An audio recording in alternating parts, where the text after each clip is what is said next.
You should wear like one of those shock, like those trauma blankets. Like I just got saved from the ocean. Yeah. Oh my gosh. I can't believe I did that. What an entrance. I can't believe that happened to me. I think it's a pretty sick way to... I mean, it's one of those things you always like fantasize about, right? Like, it's what not if I something... just jumped in there? Or whatever? Yeah. It's not something you'd ever see happening. You just saw it. I saw it happen, but I couldn't have predicted that would happen. Should I not sit back on? It doesn't matter. He doesn't live here anymore. Whose furniture is it? We don't know. Doesn't matter. Yeah. It was cold though. Welcome to the podcast. Thank you. Let's just start. No, I think it's great. Okay. So we'll get right into it. This is our guest, Josh Potter. You might know him from the YMH podcast. You have your own podcast. Do you want to plug it from the top? It's on Tuesdays, and you can find it on YouTube. It's going to its new YouTube home very soon in May. So. And what's it called? Please to be subscribing to that. The Josh Potter Show. The Josh Potter Show. Like, you're flustered. Yeah, I'm bad. Do you want to tell the story? You tell the story, and then I'll tell the story. All right, sounds good. Okay. All right, so I was running late, and get here. I'm like relieved I'm here. We walked through the door, and then I fell into a into a moat? Yeah, I guess a moat. Yeah, I fell into the water like right through the door, like Mr. Magoo, right off the cliff. Like walked right into it. Well, the thing straight away, like right into it. The thing with my podcast is, and that's why I'm wet right now, everyone. I went fully underwater. Yeah, Josh is soaking wet right now. I feel awful. I almost want to jump in the moat in solidarity. No, don't. It's okay, cold. It's freezing. I know. I feel so bad because I was telling Anthony while you were attempting to dry off as much as possible. I'm like, Anthony, give him your sweater or something. No, it's fine. I'm not worried about being cold. It's just the embarrassment of having to sit here in like wet clothes. It's so interesting though because like my jeans are just like soaking. I'm just chilling here in wet clothes. If there's anything else, if there's anything we can do, we have a heater. No, it's totally cool. The heater is wonderful. You're sacrificing your sound quality for my comfort. I should put like my feet on it or something. Yeah, that might work. My socks could dry. Yeah. The thing about embarrassment though that's interesting is like obviously we've all done things that feel so embarrassing, but like as a bystander, yeah, that was wild. There's nothing like, and we like barely have met, so it's like, yeah, what's we up, don't Allie? know Nice each to other see you, that like well. sort of again, and then 2 seconds after, yeah. It's not that it's funny, sure. It's hilarious, you know, just seeing someone walk so casually into a moat without realizing it's a moat. So confidently, just like walking like it was ground. But it looked like the ground to me. It was such a still moat. That was the problem. There was not a flicker or anything. No, it's not too windy right now, so it's just still water that's the other thing. We were actually still outside. I thought we were inside at that point. Oh, did you? Yeah, I have a hard time with these California homes. Yeah, but we were like, I didn't know there was no roof. The hard thing is that here, I'm not saying this to make you feel better in any way. Okay, don't, please. But I think it's interesting having this experience because whenever I do something that I feel embarrassed by, I'm like, oh my God, everyone is probably thinking about it, whatever. It's funny, you know, we can laugh about it. Yeah, but this happened like there's no hiding this. I tried to like nonchalantly get out of the moat too. I'm like, I'm cool. Like there's no like playing that off like you just stubbed your toe or something. It's like I'm fully soaked. I went all the way underwater. Like it is a deep moat, by the way. That's the funny thing is that I don't know you well enough, and it looked as though you intentionally went and submerged yourself underwater. Where I'm like, that would be. I'm like, is Josh Potter's thing like the new Steve-O? Is he just like, I'm just gonna jump in? I didn't know that was an accident. That. You're like, oh my God, this guy, turn it off, dude. We get it. You have a moat here. But the thing about the moat is that normally we record this kind of during the day when it's still light out. So when the guests get here, I would have definitely seen it in the day. Everyone sees that there's a moat. And so as we're walking over the moat, I tell the guest, I know we have a moat. Be careful, don't fall in. Do you expect to walk into? I mean, I guess maybe out here I should. But I mean, I don't expect a moat to be in the home. Up here in the hills too, I was like, when I step though, I go, this is water. I knew it, like, as your the second my foot, I can still feel it like a phantom pain. Like, this is where the water hit initially, and I can still feel that's the coldest. Because I was like, oh no. And then I was in, like you said, it looked like I dove in. Yeah. It was because I didn't want to, like, I thought I was going to, like, snag myself on something. So I had to, like, continue, you know? It's also very narrow, so I'm glad you didn't go, like, face first. Well, that's what I'm saying, yeah. That's my balance instincts kicking in. That's why it looked like I leapt at that point, because I knew for a moment I was snagged. So, and then it's like, what? I'm glad we just stared at each other. We're like, the phone's safe, but now what? Yeah, now what do we do? Because I don't want you to be uncomfortable. You're like, welcome. You're welcome to go home. We can re-record this at any time. I want you to know your rights. We're this deep.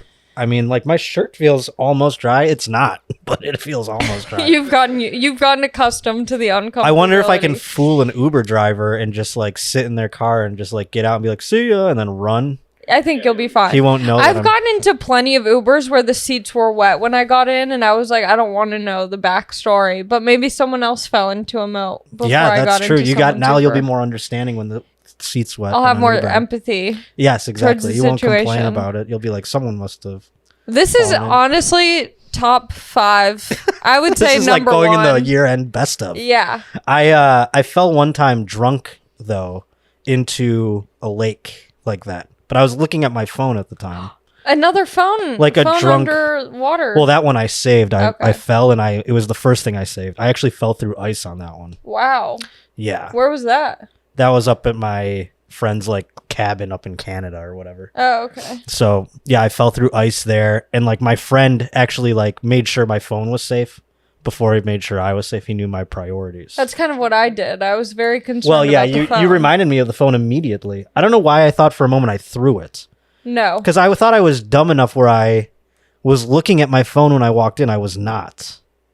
It was in my pocket fully. Yeah, but it's dark out. Oh yeah, you have bad eyes. Yeah, I should have said something as soon as I said hi. That should have been the first thing I said. Easily the blindest dumb move I've made, I think. I have survivor's guilt that I'm dealing with right now. You're like co-opting my incident. Is your beanie wet? No, actually, like the beanie dried pretty immediately. Like the top, I guess I didn't go completely submerged because the top is dry. Okay. But it's wet here in the crown of it. Okay, let me know if the heater needs to move. If no, we're fine. The heater's great where it is here. Okay. You said we have a boat incident. I thought maybe like you caught yourself and maybe like a leg fell in or something.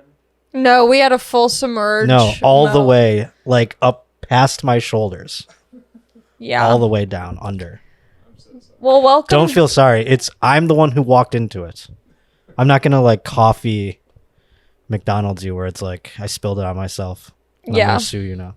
No, I'm not even scathed other than wet and embarrassed. So I'm wet and embarrassed. That should be the new name of this pod. I am so glad to have you on. Well, hey, nice to meet you. Speaking of wetness, yeah, good to talk in person outside of the Comedy Store a handful of times. People link us up in comments on Instagram, that's right, whatever, because we share a common thread of having difficulty with orgasming and coming. That's correct. Yes. That's right. That's true. I forgot. I have seen your joke about that too, and yours is better than mine. Oh, mine is out of like pure people asking about it. It's annoying. Is it annoying? Do you wish that you had never mentioned talking about that because people bring it up often? The most annoying thing is like I could be at like a restaurant with my cousin or something and take a picture, and it's a girl, and they'll be like, "Did she make you come?"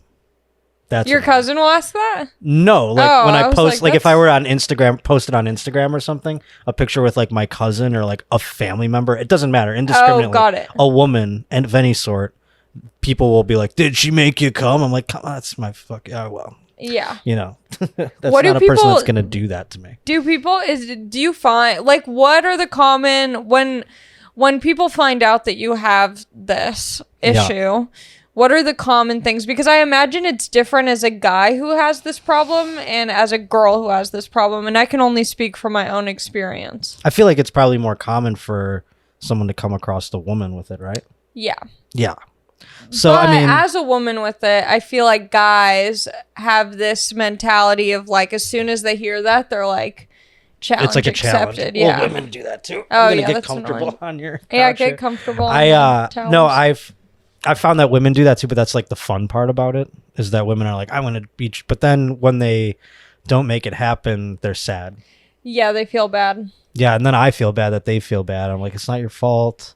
Yeah, guys are different. They don't feel bad. They're like 5 minutes. Their challenge lasts 5 minutes, and they're like, yeah, okay. All right, maybe you're right. I'll just come then. Yeah, exactly. I wish I was like that. I mean, I focus on the woman because I want to draw attention away from the fact that, I don't want them to get in their own head about it. You know what I'm saying? Yeah. Because that happens. Because you can't come, do you have sex for a short amount of time or a long amount of time? No, it's long. To the point of like, it's painful. Yeah. Yeah. Why don't you just end it early? You say, hey, because I want them to have their fun. And if some of them will enjoy the length of it. Really? But maybe like, who are these women you're finding? I don't know. these ones, they don't want to they don't say stop or anything. I would be fine with that. Oh yeah. If sex lasts I mean? longer than 10 minutes, I'm like, I'm not trying to start a family. Yeah. There's a point where I'm just like kind of just sitting there and they're just using me as a vessel. Yeah. So it's like, I guess I'm a woman. The more I'm explaining it, the more I'm sounding like I'm identifying as a woman. Oh, in this regard. Beautiful. This is a safe space. You Thank can do that here. I end up, I'm like, I'm sore. I'm not going to come. I'm on this medication. I have a headache. Yeah, exactly. I'm tired. But I do get sore. It's weird. What do you mean you get sore? Like my dick gets sore. Oh, yeah, I bet. I mean, it's a muscle. Yeah. So. My coochie gets sore. Of course. I've heard women say that about like the long sex. I don't understand. Well, I went to the gynecologist because I was getting these coochie pains during the sexy time. Yeah. And it's because I was like rushing into boning. Oh. And you got to be relaxed. And so my coochie was tensing up. Right. It was like, whoa. Which is great for my boyfriend because he's like, damn, you're tight. And I'm like, no, I'm actually in severe pain. This is fear mode. Yeah.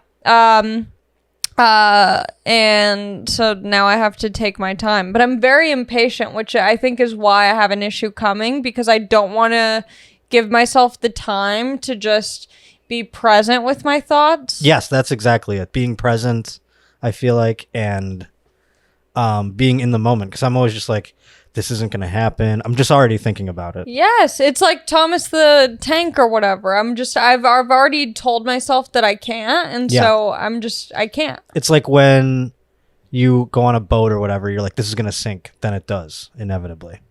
Or like when you walk into a house and you think, I'm going to fall in the moat. And then you fall into the moat. And then you do it. Yeah. Well, you didn't know that there was a moat. I did not know there was a moat. Clearly did not know there was a moat. I mean, you definitely learned quickly that we had a moat. Yeah. I'll never forget there's a moat. That's for sure. I mean, I feel honored to be a part of this story that I imagine you'll tell. This is like every single guest that comes, you're going to be like, you'll never believe this. Yeah. This fucking idiot, Josh Potter, fell right in just walk right into it. Every time someone comes over. Anytime you're on a podcast and you're like, what's the worst podcast? Or if you're on a podcast and you think it's going terribly, you'll be like, well, at least I didn't fall into a moat.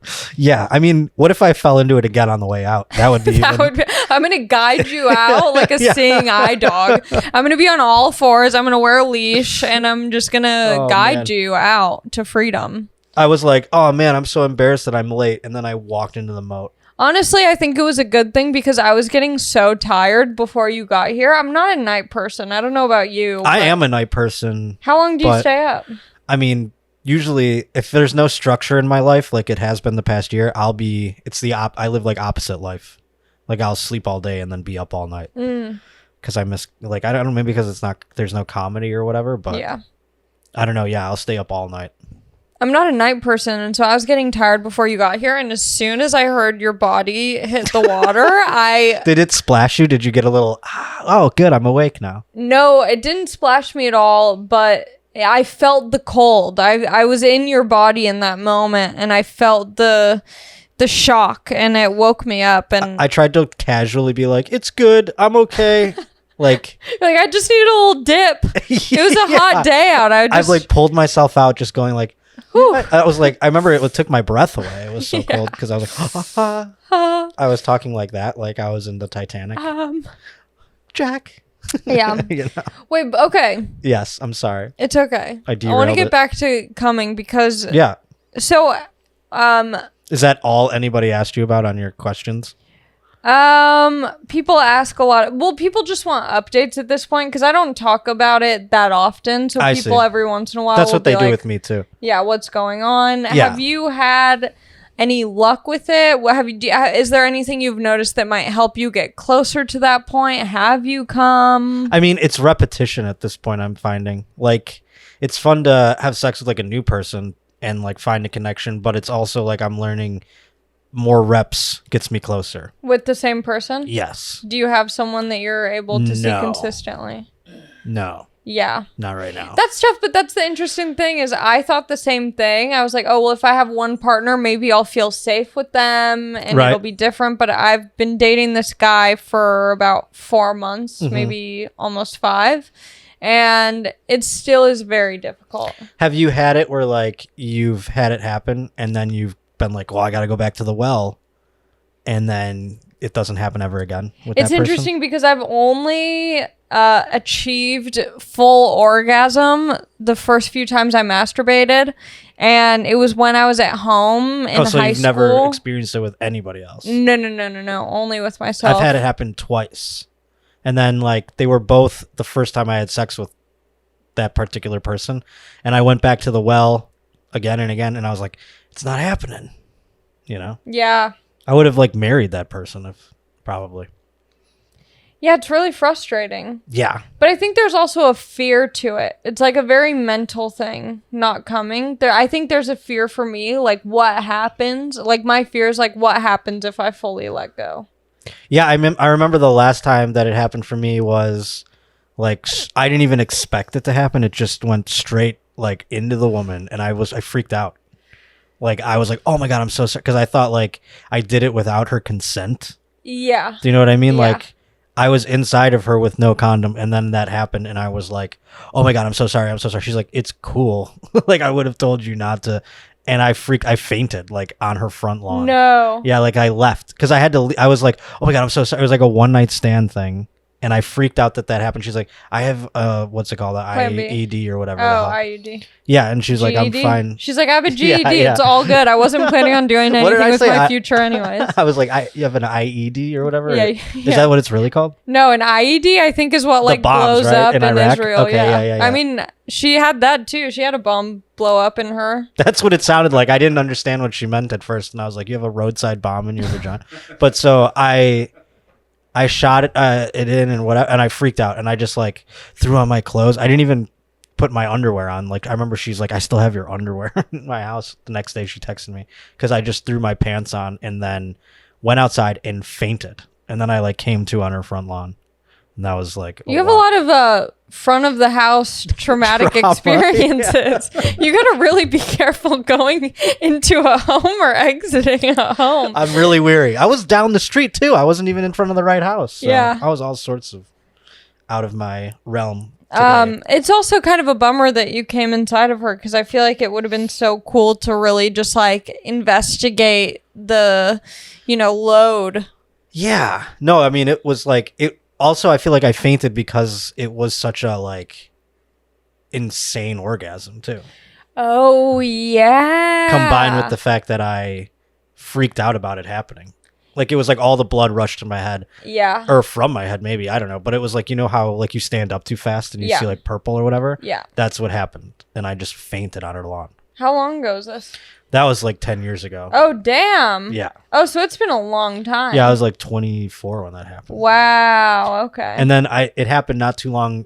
Only the second time it happened, or the other time I should say, was with another girl around that time frame though. It was like in that same I lived in that same apartment, I remember. And where are you living now? I live in East Hollywood now. Okay. But I was down at a friend's house today. But yeah, I live like 2 miles from here. I found out, so that'll be the way going home will be a lot easier. Yeah. And while I'm wet, yeah, I'll be in the car a lot less time. Just tell him to turn the heater up, Max. Yeah, maybe he'll think I just like, I don't know. I'm waiting for that fee on my card. No, I think you'll be fine. They don't check. Okay, good. Yeah, you'll be good. Okay, so where are you from originally? I'm from Buffalo, New York originally. Okay, and you're a huge Bills fan. Yes, that's why. Do you gamble? I gamble on sports, yeah. Are you successful at it? I mean, what's successful? I don't know. Like, I've made money. Yeah, I have like, I don't want to say I've made more money than I've lost, but during pandemic, I paid my rent a couple times with it. So that was okay. I mean, that's not a lot, but I mean, it's nice. Yeah, it's a nice little bonus. Feels good for to sure. be like, I'm not actually paying my rent, really. Right, it's like bonus money. And then like with this Bitcoin craze, Are you doing it? What's that? The Bitcoin? Bitcoin? I mean, because like it's easier to transfer your winnings to Bitcoin. Oh. So I've just been like, I'll keep some in there. So now I feel like I'm a crypto guy or whatever. Yeah. Because I've thrown a few $100 in that. So yeah, I guess I'm doing all right. What happens if the Bills are playing a team that you think will beat them? I always bet the Bills, but I won't bet too much. Yeah. It's like I am a guy who gambles with his heart way too often. So I'm pretty shitty in that regard, but like I'll never bet the Patriots to win. But then I'll just not touch the game. But with the Bills, I'm like, I have to throw a little bit down just to like put the juju in the right place. Sweet. Yeah, so I'm a romantic gambler for sure. That's really like very thoughtful and loyal. Yeah, no, for sure. They don't get anything out of it, but one way or another. But I get pride and it's almost like a tithe. Yeah. You're like, true. Here you go. Here's my donation to it's your like charity. What's it at church when you go like tithe? Is that what it's called? Mm-hmm. Oh, okay. I thought that was. I went through else. A Christian phase. All right, that's where you put, and then you light the candle. Oh, that's Catholic. Okay. Yeah. See, that's my only experience, I think. With Christians are more chill. Yeah, that's true. They like host rave nights at their church. Right. They're the ones that are like, do you want to watch Billy Madison and find the meaning of like God in it? 100%. Yeah. When was your Christian? 9th grade. I was in high school my freshman year, and I was struggling to find my place. And I figured everyone in Orange County in high school who's popular is Christian. So Did you have someone introduce you to it? No, just everyone from my high school. I had a kid back in that time that was like, I want to save you. Oh God. So I went to like a Jars of Clay concert, and I mean, he was like trying to show me like rock music can be Christian and stuff, and Creed is Christian. I'm like, Creed is Christian? No shit. And I was like, maybe Christianity is cool. Is Creed Christian? Yeah, I mean, they had. Is that why they do it? We all yeah, he had the cross. He's like, he had my own prison was like, he said he had a dream and like God came to him in a tiger, and like, you got to watch the behind the music of Creed. Okay, sounds good. They take it very seriously, and like I remember watching it as a kid, going like, they are gods of rock, you know, and then now they're like a joke. Yeah, that's it's hilarious that everyone took it so seriously, though. I think anything you take too seriously becomes a joke. Yeah, you're right. It's a pretty deep thought, huh? Totally. Yeah. It's a pretty deep thought. Wait, so how long have you been doing stand-up? Since 2008. And what got you into that? Did you start when you were in Buffalo? Yeah, I worked in radio first, and then... Wait, what'd you do on the radio? I was like a morning show producer. Cool. Yes. I used to be on the radio. That's what I remember you saying that at one point. What did you do on the radio? You I made prank phone calls, yeah. That's awesome. Yeah. I wish I did that more. Like, I started out as like a stunt boy. I mean, jumping in moats and shit. Yeah. And but I got like tased by a police officer. I went like trick-or-treating at like a pedophile's house. Stuff like that. And then I started writing bits. And I was for the radio show? Yeah. Doing like not prank calls, but like phone in interviews, like pretending I was like someone else or whatever. Yeah. Stuff like that. Bits, little like theaters and stuff. But yeah, so I did like audio production for the radio station just to like get a paycheck. And we started having like comics come in, you know, doing interviews. And so I started talking to them and they're like, why don't you do stand-up? And I was like, I've always wanted to. I had no idea like how to or where to go. Because Buffalo's pretty like kind of dead. It especially was more so back then. It's become a little more lively as like many of these like lower cities have risen up through the tides of like 2008's housing crisis and this COVID thing. Like everything's kind of like leveling out. And so Buffalo kind of was one of those, like a lot of hipsters started moving there.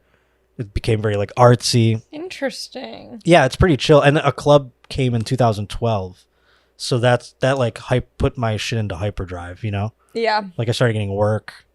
But before that, there was no club. It was just one bar show. So it took like 4 years for me to get like my first MC gig. Yeah, that's crazy. Yeah, and then I had to drive an hour in either direction to go to a club. And it wasn't like they were A-list clubs either, you know? So. And were there a lot of other comedians in Buffalo at the time? Or was it like a small pool of like... I'd say there were like probably 20 or so that were like really going every time to the mics that were available. Yeah. Which weren't a lot, like maybe 2 a week. Do you still keep in touch with any of those people? I mean, I keep in touch with them for sure. Like the guys that got me started before me. Yeah. And they're like, my one friend, Matt Bergman, is like a road dog. He just did a dry bar special. He's still doing it.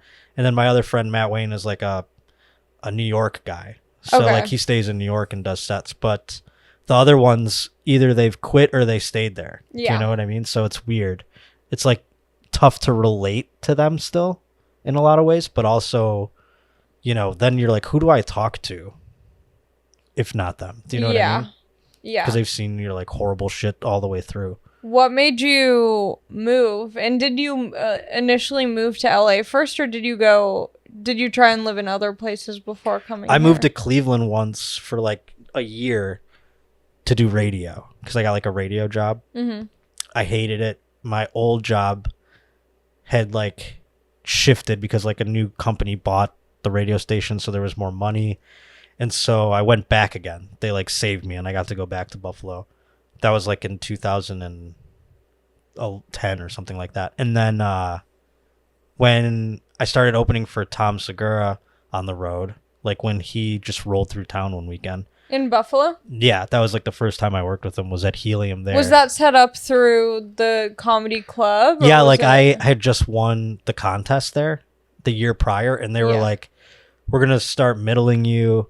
And that was my first weekend that they like, since they passed me. I had done a couple weekends here and there, but this was like, you're passed as a feature now. Yeah. With Helium or whatever. And that was my first weekend. And then he like brought me along to a couple dates. Oh, that's so nice. Did you guys just like, because obviously when you're doing stand-up at like a smaller club or like in a city where it's not as busy for comedy, I imagine you're kind of hoping that a comedian comes along and takes you to different gigs. Yeah, so I mean, sure. How did it come about? Like, did you guys just hit it off, or did you just like ask to go to different cities with him? Because it's hard to kind of break that like local comic. For sure, especially one that's on the radio too. Yeah. Like if the guy on the radio, especially I was emceeing for years. So the guy on the radio who's the MC, they're like, yeah, you'll be here forever. And I got scared that I would be there forever too, but I never really asked anybody. I'd just be chill, hang out. And he like, I've had weekends with guys that were like so much more were friends, I thought. You know what I mean? Like where I left, they're like, I have their number, I have this, I have that. With Tom, it was just a chill weekend. It was fun, but I didn't know that it would like become what it became. You know what I mean? Especially, I mean, like his career at the time like wasn't what it is now. So you don't know, like... What year was this? 2013. Wow, okay. And so you guys go way back. I guess so, yeah. Now it's crazy how far... I mean, it's almost been a decade now, so... Yeah. But I mean, he still had Your Mom's House, and I remember like... Wait, Your Mom's House has been that long? Yeah, they've been going since like 2011. Whoa. Yeah, it's crazy. Whoa. It's over 10 years already. That's nuts. Yeah. So, I mean, they had that. He had been on... Workaholics or something. I remember like just like, you know, late night credits or whatever, and he had been starting to sell tickets, so he hit me up about going to the Orlando Improv one weekend. And I mean I had to pay, like it was like the old school, you have to pay your travel, everything as a middle act or whatever. Yeah. And then you know, a couple of months later, he's like, hey, I'm doing this other tour and you don't have to pay for your travel anymore. I was like, what? So like you could tell he was like getting going up. And then all of a sudden it was like he had a theater tour in 2017 and he was like, if you move to LA, I'll give you all my dates. Wow. So I did that, obviously. I quit radio and moved here. Like no thought, or was there a part of you that was like, what happens if like... Well, of course I was like freaked out, but it was like, if I say no to this, that means I give up on any... This is my chance to... Otherwise, I am the guy who's going to be there forever, you know? Yeah. So it was this or die, I guess.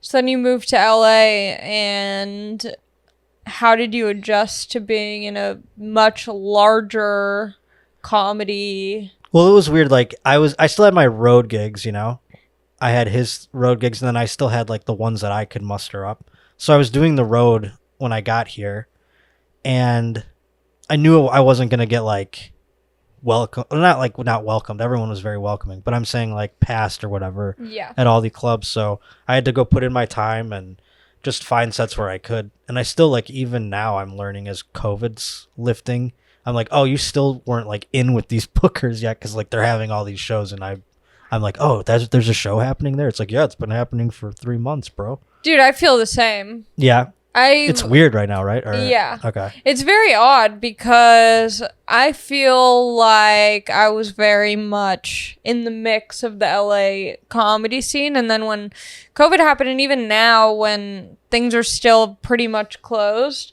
I'm like, what? Like, I'll see shows on Instagram and I'm like, I've never even heard of this. Right. Like, how did they even find out who books that? Yeah, I have some friends who are like, oh, I have so many shows right now. And I'm just like, is it, like, what is it? Like, do I just not know enough people who are doing stand-up? Because I feel like a lot of times people who run shows are newer comics because that's how they get stage time and get to work with bigger comics. And I'm like, maybe I just didn't know enough, like, you know, younger.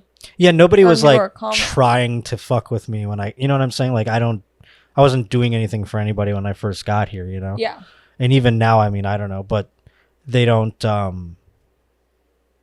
like, it's weird seeing some where you're like, oh, I know that person from an open mic who's booking that show. And then they're like, they have huge names on it. You're like, what the fuck? How are they doing that? And then you're like, well, they're not going to fuck with me. They know me from the open mic. So yeah, it's been weird, but when I feel like I didn't even gain traction yet when I first got here. I was just starting to, like, I was passed at the other improvs outside of town, you know, but and I was just starting to get stuff at the Hollywood Improv. So I don't know. We'll see. I guess when it opens up, what happens? Yeah. You know. Have you done any shows during COVID, like bigger shows? I mean, I did.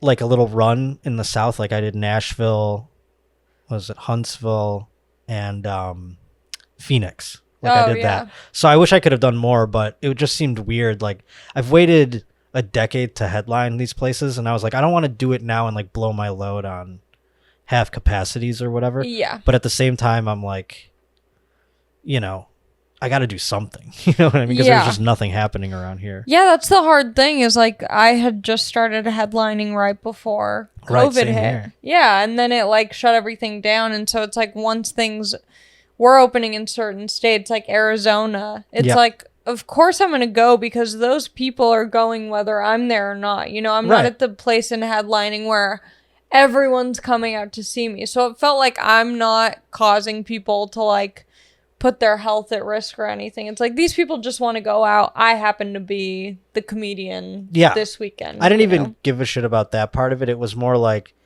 I was mad. I'm like, of course you're headlining now and like the money is this. You know, I'm selfish. Like where I thought about those things, I'm like, of course, like it's going to be like you're going to break even like you're middling. You know what I mean? But you're headlining. You still have to do an hour. Like this is your headlining. So I was like pissed about all that. I'm like, I'll just wait in order to like get back to like normal again, you know what I mean? The normal contracts and stuff, but who knows if it will or not. I know. That's the crazy thing about stand-up is how much money goes into it and then how much you end up actually walking away with. Oh yeah, I mean, it's bizarre. But it's like now, especially now, you know what I mean, with coronavirus, it's fucked up beyond belief. Yeah. It's break even. I want to see, a lot of people had questions for you So I wanted to get to some of those. I wonder what. I mean, I'm sure I can guess a bunch of them. What do you think? I think there's going to be like 4 varieties, but we'll see. I want to see if people are. I don't want to like lead you in any way, so let's see if people are. Obviously, there's a lot about coming. Yes, figured. Nothing about them. I'm going to get a lot of moat questions now. I know. Yeah. I honestly feel so honored that this happened here. I mean, I don't know anywhere else. I'm glad I made like an indelible mark on the pod. I mean, this will definitely be a pod I won't forget. How thick are your glasses? This thick. And you got new glasses. Yeah, these are relatively new now. Do you like the new? I do. Look? Yeah, sure. They're sleek. Thank you. They're hip. I'm excited about them. Yeah. I haven't gotten new ones in a while, but yeah, they're this. I don't know, like this thick. Yeah, they're thick. Yeah, they're thickies. Thick enough to miss a moat. Yeah, but that was more. I would say that's more of a lighting issue. It's probably a combination of the two. Yeah, lighting goes into. Wait, the vision. What's the deal with your eyes? I feel like I'm asking all of the most basic, boring questions, but I don't know you. No, yeah, for sure. So it's well, like a get so to know you I have to get thing. It out of the I way. do. That's why, like, I even said, I can't wait to like do a thing where people maybe like know me the second time around, because then I don't have to do like eye jokes anymore. Because it's an obvious thing, like especially when you're middling or whatever, you have to go up and tell them about your eyes because people are just gonna wonder the whole time. So I don't know like what the cause of it was, but I've always been since I was like 2 very nearsighted, and so when you're nearsighted, your eyes get oblong, and I also have like a degenerative disease. So like my retina's detached in both of them, like when I was a kid or whatever. So yeah. Have you had to have eye surgery? Yeah, many of them. Yeah, that's why this one's all fucked up because like I had like 6 in one summer. So that's crazy. Yeah, it was bizarre. It was like the worst summer ever. Yeah, I bet. Yeah. Did you have to wear an eye patch after the surgery? I did for quite some time. It's not as cool as like a pirate one though. No, it looks like an old lady. You're just like. I went to summer camp with a girl who had an eye patch. They're not fun. Yeah. That's why everyone's like, why don't you just wear a patch? I'm like, it's not like Dan Crenshaw patch. I guess I could get one now. But like back then it was like, it's like a thing to protect you if a softball were to get thrown at your face, you know? Yes. And eye patches never have like the allure that you think that they would. No one ever goes, ooh, I wonder what the eye patch is about. People are like, don't talk to him. Yeah, they're like, they turn their child's head away. Yeah, 100%. Yeah, they're like, honey, don't stare at the eye patch guy. Yeah, you can't go into like Starbucks with a fucking eye patch. That's what I always say. Yeah, with a cast, like if someone breaks a limb and they wear a cast, everyone's like, oh, how'd you break your arm? With an eye patch, people are like, he might have bodies in the basement. Yeah, he sold his eye. Yeah. For like, have you thought about that? So selling an eye? I want to keep it. Okay. In case they like fix it. Yeah. Someday, like I'll buy an eye. I'm more of a buyer in the buyer's market for an eye. Yeah, you're a missing one and all. Yeah, so I don't know if I have one I don't want to sell. They're not going to buy the shitty one. Then I only have the good one to sell. You should, if you happen to buy a new eye, you should gold plate your eye. Oh, like wear it put like it a on necklace. a stand. Oh, like a necklace. Mm-hmm. Okay, I think that'd be a cool move. I could put it in like a chamber, like a and take it out, you know, like one of those things. Mm-hmm. What are they called? Oh, you can get a little medal made that says like one of those soccer trophies and put your eye in the middle and have it say like world's greatest eye. Yeah, there you go. Like a stand where it's like a hand. And I put it in that. Yeah. But I think if I got down to selling my eyes, like that's the only thing I have left to sell. It's pretty bad. It's place bad. To be. Yeah. Things You're like, are new bad. merch. Yeah. If it's down to just I got my eye, and they're like, wow, okay. I'll sign it. Yeah, exactly. Ask him about his sex work. Oh yeah. I did Cameo. Do you do Cameo? I don't know if that feels like selling an eyeball to me. Sex work? Or Cameo? Cameo. Well, Cameo. Do you like approached Cameo? me. Here's the thing. They approached me. They approached me too. And I said, I'll do it, but I'm going to do sex work on it. Wait, so are you? I mean, I kind of do, yeah. Wait, so what does that even mean? It's really just a ruse, but it's pretty graphic. I mean, I don't like show my dick on it or anything like that. But I mean, I speak graphically. Whoa. Yeah. You know, I'm trying to just a girl get it for her boyfriend or something, and then I have to talk dirty to her boyfriend, stuff like that. Oh, that's fun. It is fun. How much do you charge on it? $50. Oh, good. Yeah, good. no, I've actually lapsed quite a bit on it because it's become soulless during the quarantine times. Yeah. And I'm like, I don't want this to be like my only thing. You know sure. I mean? Yeah. So, yeah, no, I just say I'm a sex worker on Cameo and people buy it up. I love that. That's a great. Fun. Yeah, I think if I were to do it, I'd need a gimmick because something feels very weird. And... Yeah, I can't just hop on there and be like, "What's up? Happy birthday, chin up," you know. So I thought nobody would do it. I thought this way, like, if I was like, because I did like feet porn on it and stuff, you know. I was people like, "Oh, imagine this is your dick or whatever," you know, and I'd put stuff in my toes and shit, stuff like that. And I thought it would get me kicked off, and then the Cameo people were like raving about it to me. They were like, "You're doing great. We love it. My boyfriend, they listen to my podcast. Like, it's fucking weird." That's tight. Yeah, it's cool, I guess, but the Cameo, I thought they would kick me off and I wouldn't have to do them anymore. But you got Fanios on Cameos. Yeah, right. Ask him for an update on the homeless man outside his window. I haven't seen him in a while. It's been cold here in Los Angeles, so he hasn't been around. But there's a blind homeless man, and I thought it was me from the future. Whoa. Yeah, his name's Yellow Feather. Is he Native American? I hope so. Indigenous? For his name being what it is, I hope so. Or else he's going to have to be canceled. Yeah, no, for sure. If he's in Hollywood, well, he can't fly. He screams the N-word in the street, so for that, I think he would get canceled. Got it. There's a list piling up against Yellow Feather. Yeah, but he's not going to make it in Hollywood. Yeah, he doesn't seem to mind, though. Yeah. He's doing just fine. He sits outside the Jack in the Box with a cup, and people give him their change, and he makes a mint. Wow. What's your favorite fast food? Chipotle. Does that count? You like Chipotle? Yeah. Okay. Like a lot. Does that count as fast food though? Like quick service. Okay. But do you want me to go trashier level? If you could like drive through fast food. Probably. It's got to be Taco Bell. Oh, I love Taco Bell. I hate that it's Taco Bell, but it's Taco Bell. I like different things all the time, but like I have to go with the same order every time. You're a same order person. That's me at Chipotle though. Oh, interesting. Chipotle, it's the same every time, but at Taco Bell, I'm like, I'll get 2 of these, I'll get 2 of those, I'll get one of these. You ball out at Taco Bell. Yeah. Same. Yeah, I mean, I guess I like McDonald's too, but I'm pretty boring with fast food. Yeah. You know, I'm not really like out of the lines kind of guy. Do you cook at all? I do, but nothing like extravagant. I hate eating, to be honest. Really? Yeah, I don't like it. What does that even mean? I'm the opposite. I love eating. I eat all the time. I eat too much. I like eating when it's like a thing to do. Like if we were going out to dinner, I'd be like stoked. Yeah. But if it's just like a day and I'm like hungry and I have to just cook something to eat it, I hate that. You hate eating out of necessity. Yes. You like eating for a time and experience. Right, but you can't do that every day. No. 3 times a day at that. I mean, you could if you're Warren Buffett. That's true. He doesn't even do it every day, though. He's like, I gotta drive my Corolla and eat. Oh, is he one of those noodles. dudes? Yeah, he's one of those fucking idiots. That's annoying. It is annoying. I hate those guys. Yeah, it's like, why are you choosing to live like me when I'm trying to have as much money as you? What are you gonna do with that money? Do a lot of people ask you about Tom and Christina? I mean, sure.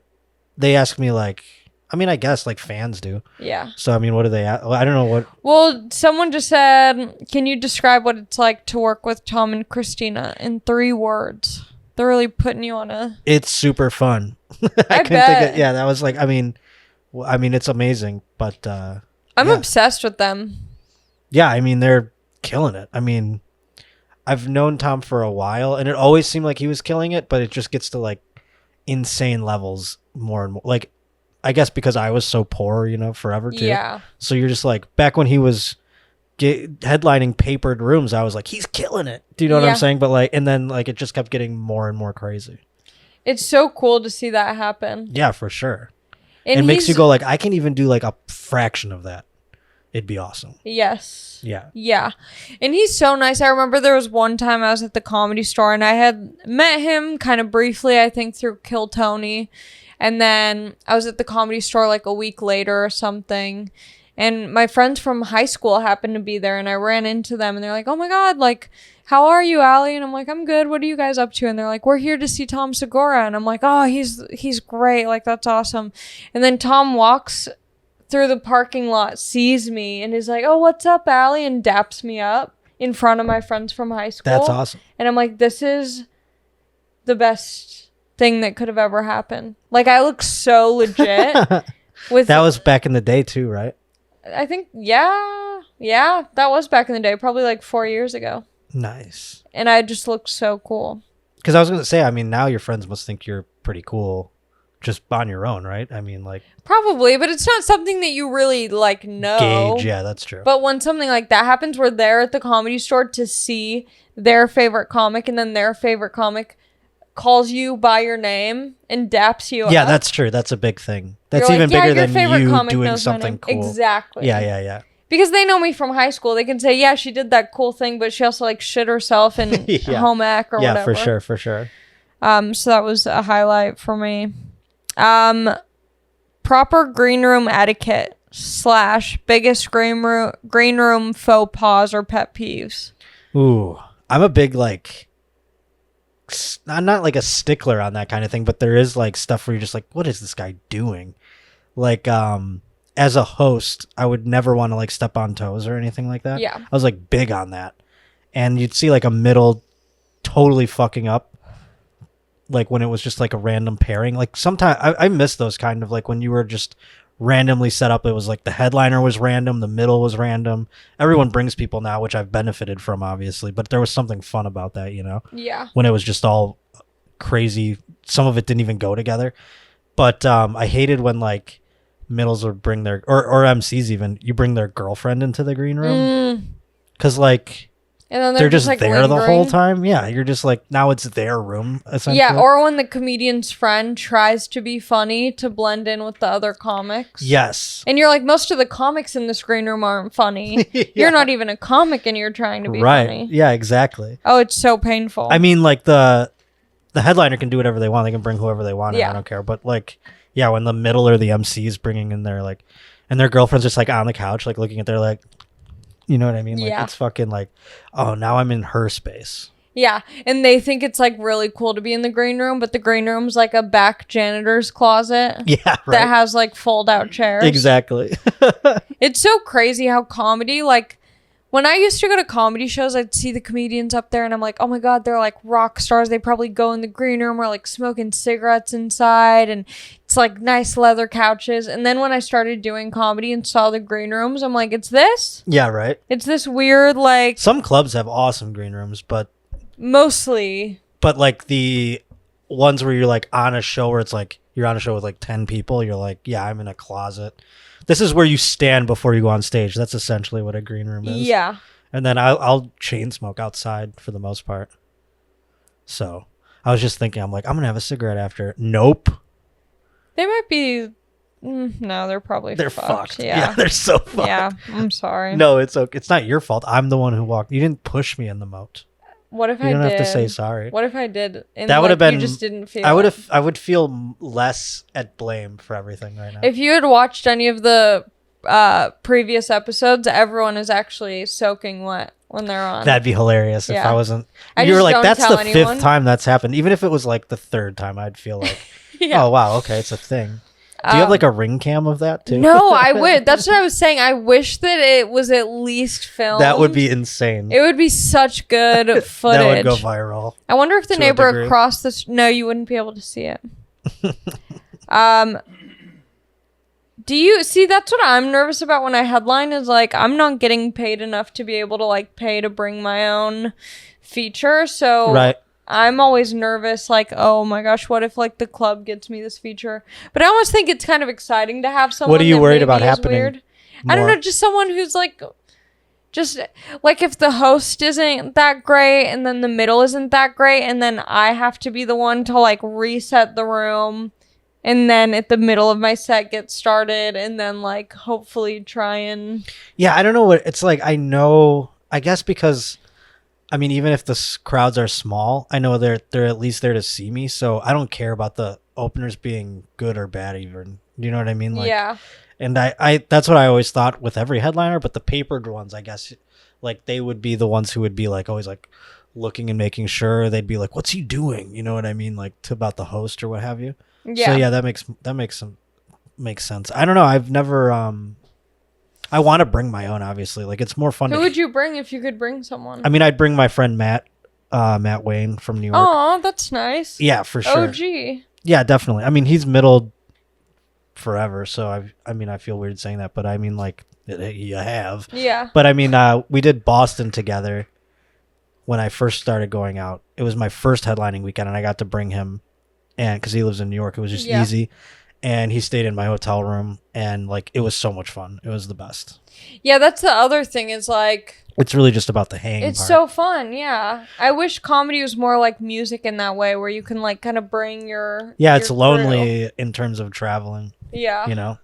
Do you bring like anybody with you? Do you bring like your friends? No, when I posted about doing shows in Texas, I had some friends hit me up that they were willing to like pay for their own flight if they could do stage time. So I'm not in a place where I can just fly and get a room for people. Yeah, right, exactly. Same here. Which is hard, but if someone offers to like get their own flight, I'm always like, because that's what I would do. Like I would always offer to, like, Santino would be like, "Oh, I'm going on the road," and I'm like, "I want to go." Yeah, no, that's for sure. I mean, when you're middling at a club anyway, most of the time you have to pay for your travel. So it's like, of course you're willing to do that. Yeah. I remember I used to like pay extra for like to go just do guest sets with my friend when he was like going on the road. And it wasn't even for sure if I would get them or not. Do you know what I mean? Like, well, I think being a comedian, it's like, especially when you're starting out, you're like, I just want to feel the feeling of like the next level. Yeah, I want to see what it's like to be in front of a crowd in another state. To have a new experience. For sure. What are your favorite metal albums / bands? Metal album? I mean, it's such a weird... Are you into metal? Is that your thing? I'm not really. What are your favorite... I'm into douche rock. Like, I love like shitty bands, like still like Papa Roach and shit like that. And I was like an emo kid. I would listen to like Hawthorne Heights and like... Did you go to Warped Tours? All the time. 100%. Nice. And I was in radio, so I would go like backstage. Oh, yeah. Backstage is like worse than the green room, to be honest. It's like super lame. Do you know what I mean? Yeah, but it feels cool. It feels cool for sure. You just walk back there, but then you're like, oh, cool. A roadie is like spitting on the ground. And yeah, you're watching the guy carrying in water bottles. You're like, nice. Sick. Backstage nice water, experience. Dude. Yeah. So definitely went to Warped Tour a lot. I wish I had gone. It just kind of passed. Did you do like Coachella and stuff like that? Yeah. See, I've never done anything like that before.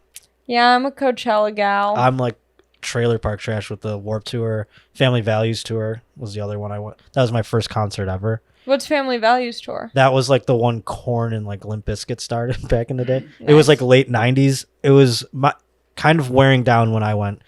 And 3 of the 5 band's lead singers are dead now. Wow. It was Linkin Park.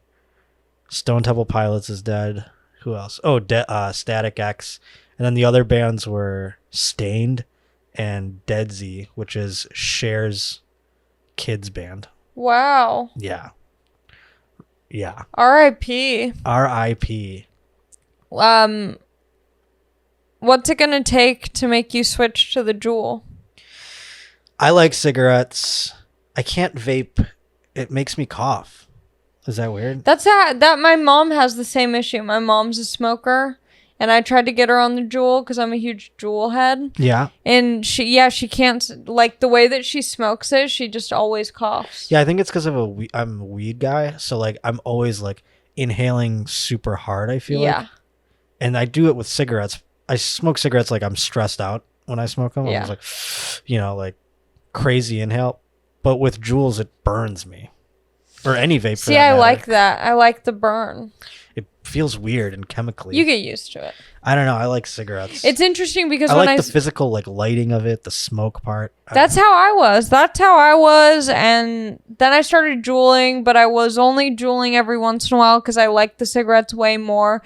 And then it's so funny because eventually I like just started drooling so much that now if I have a cigarette, I'm like, oh, this is taking so long. It smells. I hate it.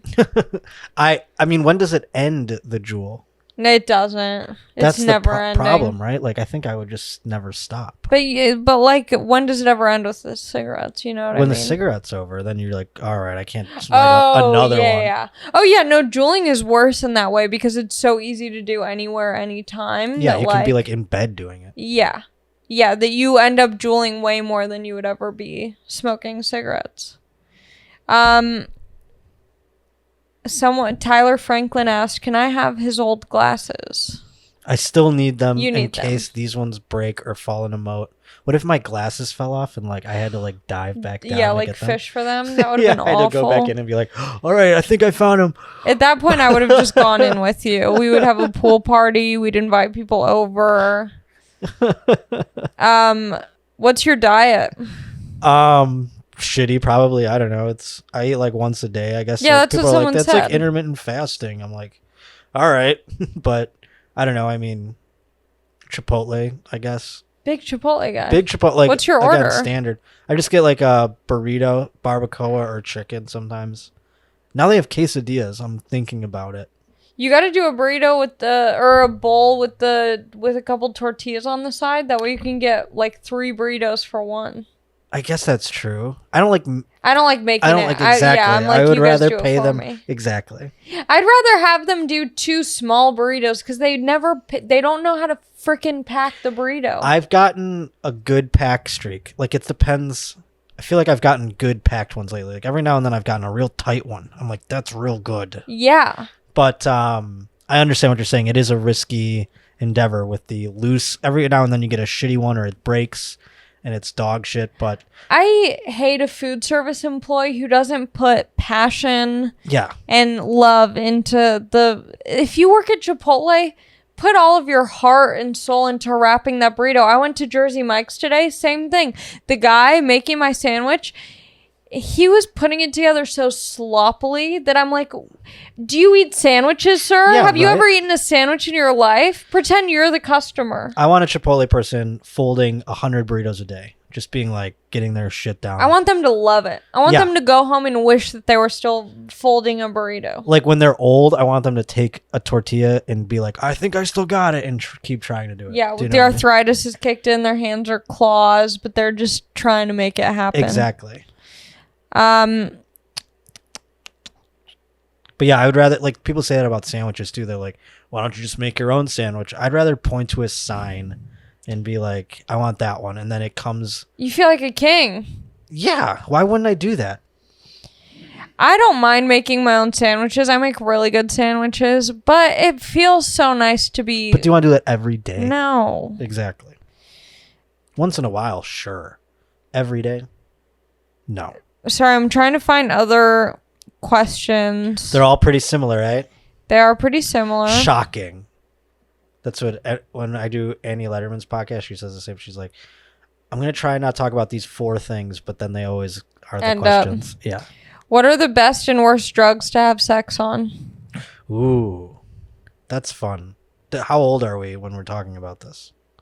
Like present day? I would say just present day based on your past experience. Well, I remember there was a time when like having sex on cocaine was awesome. And then it became like a nightmare. Why? Because it makes your dick even worse. But it was like, there was a time when it made it better, I feel like. It was like a weird, I don't know if it's like a age thing or if it's like a amount of cocaine thing. But I also think coke is one of those drugs where it makes you think everything's better. So maybe it was all an illusion. in the beginning, I feel like it was really better. Oh. I mean, just physically, like, I mean, I'm just talking in terms of like hardness. That's pretty like deductible. You can figure that one out. Like, you're not like, was I wrong about how hard my dick was? You know what I'm saying? So, yeah. But, I would say Molly's still awesome. That's probably the best one, right? Yeah, Molly's a good one. Coke is probably the worst now. Like, I won't even like attempt it. Do you think, this is very off topic, but Christina and Tom are going to Austin, yeah? Yeah. Do you think that you'll end up going there? Do you think you'll hold the fort down here? Well, I'm going on my own at the end of the month. To just check it out? No. I mean, I'm going like on my podcast is like going off their thing onto its own thing. So I can go. I still thought I'm going to go to Austin, but I don't know anymore. I mean, like I'm going to see what my podcast does on its own or whatever. And then, I mean, I was just looking at rent down there though. And it is so, I could pay what I pay now and live like palatially. So. Oh yeah. It's crazy. And how's the state of your house here? Because I remember watching the video of it getting cleaned. Oh, it's better. I mean, that was like very depressed mode for a few like months. Yeah. But it's been like since then I've been like I don't want that to happen again. Yeah. And it like woke me up. But I like it never was. It's so weird. Like I remember like women who'd stay over and stuff like that. They'd be like, Jesus, like what happened? Like because they'd come over and be like, I've never seen anything like that there. Yeah. You know what I mean? Like they'd stay. But then, you know, you see people like, obviously a lot of people watch that. So now that's like their first impression of like how I live. So they think like that's just me all the time. And I'm like, all right, well, fine. But yeah, it was nice to hear like from people who like knew. They're like, man, that got pretty bad, huh? But it's better now. And I hate living where I live though. Like with a roommate and shit.